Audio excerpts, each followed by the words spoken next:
Hello everyone. Welcome to class 35 of CS1. I'm Pratap from Smears Education Solutions. I will discuss a very important topic today, degrees of freedom. Degrees of freedom is n minus k, where k is the number of constraints that are imposed. Suppose there is no constraint and you have to take a sample of 4 freely with all freedom. Then you can choose any number you want. I've selected 100, 227, 405 and 151. So my freedom is with me. All the freedom I have with me. So I was supposed to select 4 numbers. I was supposed to give a sample of 4.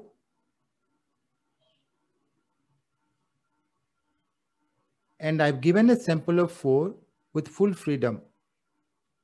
I had no constraint in my mind. I have no hesitation in my mind.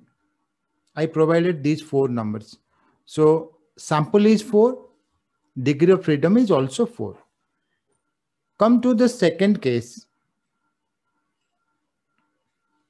Here, again, I have to choose 4 numbers. However, I have a constraint. I have been told that you have to select 4 numbers in such a way that if you add all the 4 numbers, you should get 400. So I have to provide a sample X, Y, Z with a constraint that the sum of the numbers is 400. Let me write another one new, 4 numbers actually. I started with 170 here. Then I moved to 130, 300 already. Then 50 here, 350. I have no freedom to choose this one because there is a constraint here. I have to make it sure that if I add all the 4 numbers, I'll get 400. With this constraint, I have to select 4 numbers. I have to take a sample X, Y, Z and U.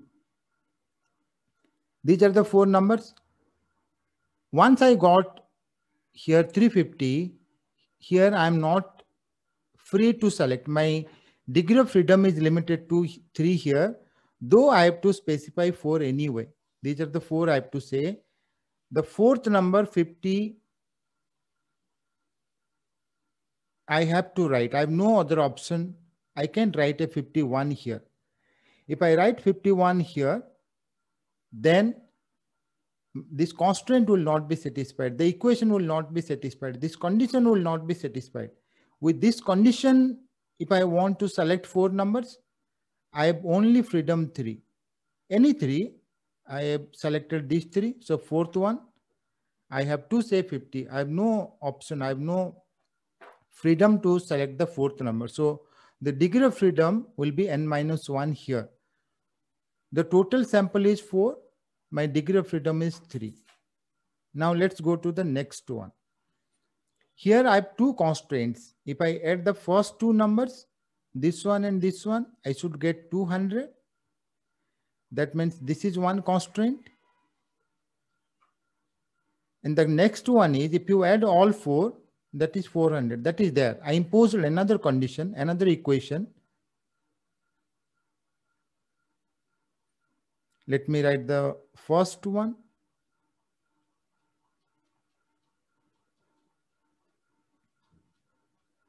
I have to provide a sample in such a way that if I add the first 2, I should get 200, sorry. And if I add all 4, I should get 400. So once I selected the first one, I have to take 30 here. So I'm not free to choose any number here because X plus Y is 200. If you add these 2 numbers, I should get 200. So I have no choice for this one. And the last one as well, 130, 170 plus 30, that is 200, 200 plus 50. Already I have 250 and I need a sum of 400. So I have to write 150 here. So I'm not free to select this one and this one. They're fixed, you can say. When they're fixed, I have no freedom. My freedom is only limited to 2, though I provided a sample of 4. That's how my degree of freedom is reduced. This is something which is very, very important. Now, this is a contingency table where you have 2 variables. This total is fixed 100. This total is fixed 200. This total is fixed 300. This total is fixed 400. These are the column totals. I have 4 columns and I have 3 rows, and 3 row totals are also given. I have to find my degree of freedom. If you go by this, the number of rows I mentioned here, 3. The number of columns, 4. The degree of freedom should be 2 into 3, 6, according to the formula. Formula says degree of freedom is n minus 1 into m minus 1, where n is the number of rows and m is the number of columns. However, under these conditions, it will decrease n minus 1, m minus 1. If these are not given, the totals are not given, then you have to write n into m. 3 into 4, 12 numbers I have to provide here. Let me start writing something like this. 20, 30, 50 I've written. I'm not free to choose this. This is fixed. This should be 50 because the sum of all the elements in the first column is 100.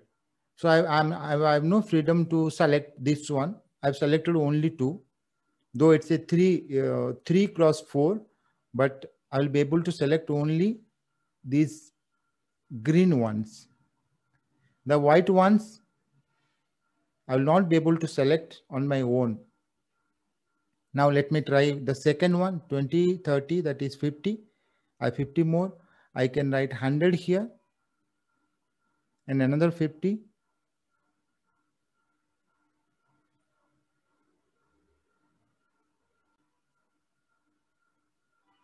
Again, I'm not free to select this one. Let me write 200 here.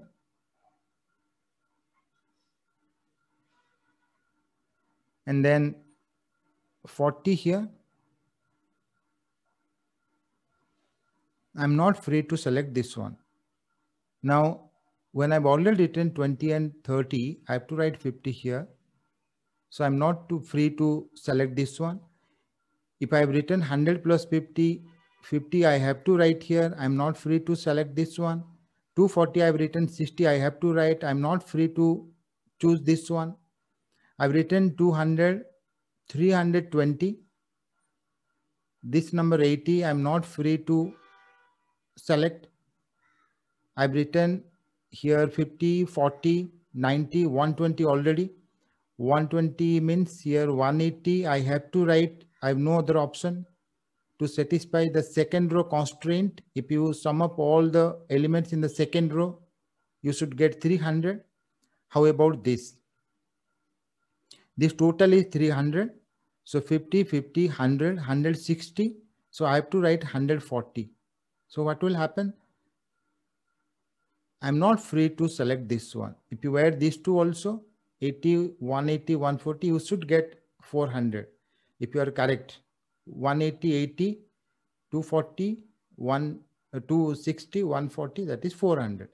So ultimately, I selected only few here. This one, this one, this one, this one, this one, and this one. If you see here, n minus 1 into m minus 1, that is 6. So my degree of freedom is 6, though it's a 3 into 4, 12. It's a 3 cross 4 matrix. There are 12 entries, but my freedom was limited to only 2 and 3, that is 6. This is my degree of freedom. Now we'll take a sample and then we'll see how degree of freedom will work. This is very important. There are 2 types. One is with constraint, your degree of freedom will decrease, and the other one is when you estimate any parameter of a model, then also degree of freedom will decrease. So let's take a sample. Hello guys, I will take a sample of 10 now Please record the numbers. I have a reason why I'm doing this. I'm not mentioning the population now. Let's record the 10 numbers. The first one is 5. That is one number. Then 2, that is the second number. 6, that is the third number. 5, that is the fourth number. 7, that is the fifth number. 6, that is the sixth number. 1, that is the seventh number. 4, that is the eighth number. 4, that is the ninth number. 5, that is the 10th number. So I've taken a sample of 10 from one distribution. I will mention you later, and we'll see how to find the population variance here, how to estimate the population variance to be specific, and we'll also try to know the degree of freedom concept from this. I recorded the sample. The first one is x1 here, second one is x2, and this one x3. That way you can write up to x10. This is my sample. And I found the sample mean.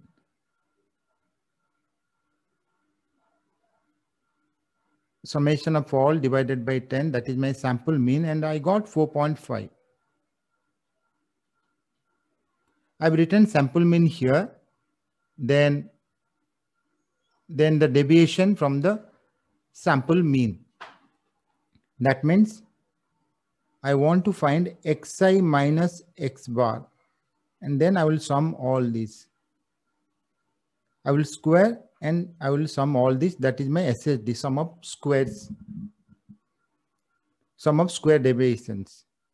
So here if you see, these are my x bars. So this one is x1 minus x bar. This one is x2 minus x bar. This one is x10 minus x bar. Then I have to square all. This one is x1 minus x bar square. This one is x2 minus x bar square. Similarly, this is xn minus x bar square. So if I find sum of squares, that is my SSD, I got 30.5. Once again, be careful. Remember here, when I say my mean is 4.5, that last number is fixed or any one number is fixed. You know all the numbers, means you know mean. If you know mean and you are told to provide 10 numbers, one number is fixed anyway. So that will come here. You check.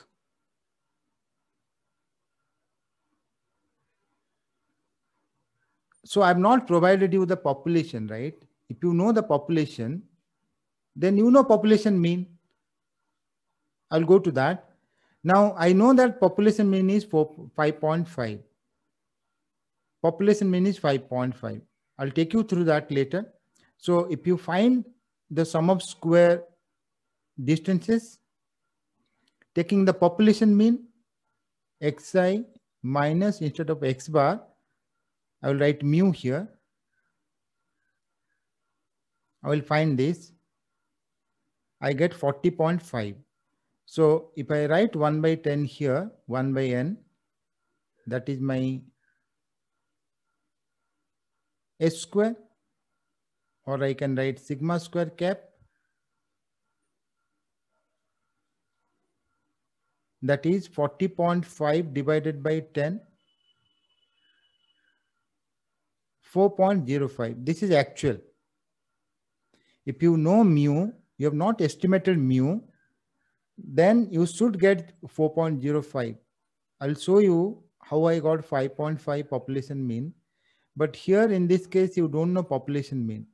So we had to take sample mean. So this x bar is nothing but, I can write like this also, summation xi minus mu cap. I estimated mu. Because I don't know mu, I don't know the population, I estimated mu from x bar. I can write this way. So xi minus x bar, xi minus mu, I have taken mu cap I have written in place of mu. That means this is something I've estimated from sample. I've taken sample mean here in place of population mean. In that case, if I write 1/10 here, then you see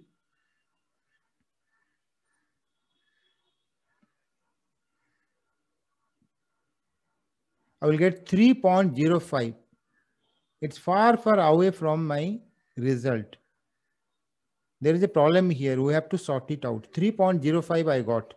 You see here, it should be 4.05, but I got 3.05 here.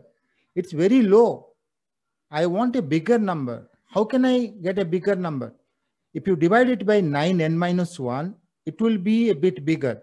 So what we do is, if you estimate mu, instead of original mu, if you don't know population, you don't know mu, and if you estimate from x bar, you have to write 1/n-1. In that case, it will be a bit higher.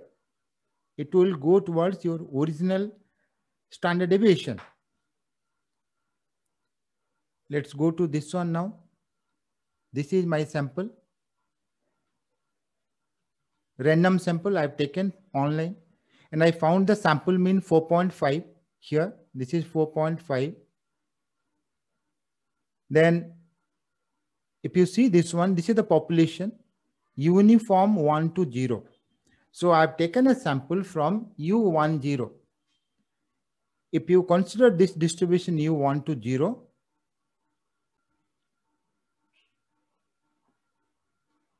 it will be like this. It's discrete uniform, remember? When you roll a die, you have options 1, 2, 3, 4, 5, 6. Here 7, 8, 9, 10. These are the options. The probabilities are equally likely, 1/10. You can get any number. So I got a sample. Chances are 1/10. I got a sample of length 10 here. These are the numbers I got. Though chances are 1/10, like rolling a die, chances are 1/6, but you ultimately get a number. So I got all these numbers. I got these 10 numbers. And I found sample mean. And I got 4.5. See, this is sample mean from whatever sample I got. But population mean, if you find, it's k plus 1/2. And if you go through the discrete distribution, it's like this: 1 to k, probability 1/k. This is our discrete distribution. So if you go by that, and if you find expectation of x, the formula is k plus 1/2. So I applied the formula, I got 5.5. So the population mean is 5.5. So if you're sampling from a discrete uniform distribution, we know the population mean 5.5. If you take the deviation from 5.5, that is the normal one. If you want to estimate sigma, you don't know sigma. However, you know the population like this, and population mean also know. You will not estimate from the sample mean. Then you will not write n-1. It will be 1/n. However, if you don't know this one, you don't know population, you have to estimate from the sample. Then you have to write 1/n-1. See here, 39.5/10. If you write, this will be 3.05, which is very, very less as compared to 4.05. This is original here, and 3.05 is much less. However, if you make it n-1, if you make it 9, not 10, then what will happen? You get a number 3.39, which is quite close to 4.01. So subtracting 1 from n, that means you are decreasing the denominator. In that way, you are increasing the numerator. You are increasing the number, and that way you are going towards the original one, 4.05. This is very important. Also make it sure you write n-1 because the n numbers we are saying x1, x2, xn are not completely random. Considering that you have to take x bar 4.0, 4.5. When you have selected the 9, the 10th one is known now because you have to take mean this one 4.5. That way also you can interpret. It depends on interpretation, how you want to interpret these results. In any case, it's very important to know the concept. If you have any problem, please comment below. Thank you.